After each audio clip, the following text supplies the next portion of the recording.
Hello everyone, and welcome back to another handstand series. So this week is week 4 in the training session, so that means we are 1 month in, which is really exciting. As always, before starting a handstand session, I make sure to warm up my wrists by just doing some wrist circles and some stretches, just to get them mobile and to avoid any injuries.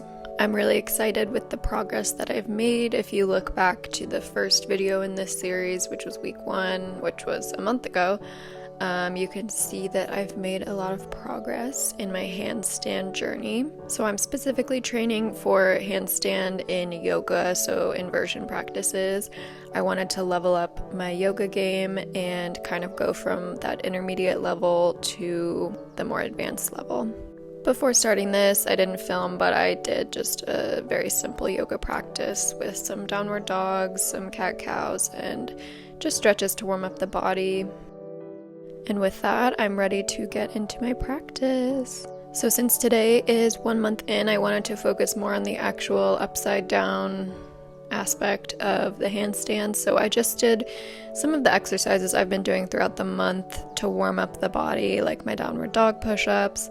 And today I added a leg raise, so I did a 3-legged dog push-up, a few on each side, just to kind of test the balance a little bit more, as well as warming up my wrists and shoulders more for the handstand practice. And it's the same with this next exercise. I just decided to do some knee drives and plank, make sure I'm pushing out of my shoulders really hard to get the right alignment for handstand practice. And I'm just driving the knee into the chest to warm up the core and the shoulders and to get my body used to that sort of lifting motion. Now you'll see here in a minute, I'm a little bit scared of doing the kick up part. I think that's going to be the probably most challenging aspect of this journey, just because I'm having some difficulty trying to do it elegantly and with the proper form to actually kick up into the handstand. So I practiced this a few times. I did it on the other side as well, but I will save you the pain of watching it because it was interesting for sure.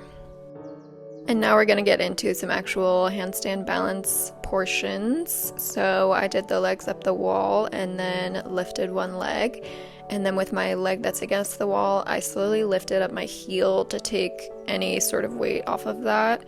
And you can see there, I got to press it off the wall for a few seconds. So I'm just practicing what it feels like to basically have all the weight of my body in my arms and not that extra support of the leg on the wall. For me, I'll be honest, when I was just doing the legs up the wall practice, I feel like that was more difficult than the lifted leg. So if you're having trouble with that, I would still say to try to advance it because it might be easier than you think. And after that, to give my wrists a break, I did some dolphin type headstand poses, and I actually got to hold that for a second. You can see how excited I was. So I was like, okay, let me change up the angle and see my alignment better to make sure that I'm doing it correctly. And for anyone with either hip flexor or hamstring flexibility issues, adding a lift to your feet, so putting it up on a table or a few blocks or something, is gonna help. Then here, I think I got in my head because I was just a little bit too scared to like fully push off because I was afraid I was going to fall over. So that's another aspect of the handstand that I kind of am struggling with as well, is just the mental sort of ability to let yourself fall if you need to. But yeah, so that is my full progress after a month in. I'm so happy that I'm doing this challenge, and I want to thank you guys for following along. I'm going to keep up with this series over on YouTube Shorts, but I'll do a monthly full-length video for updates. And me and Angelina hope you have a beautiful day. See you next time, guys.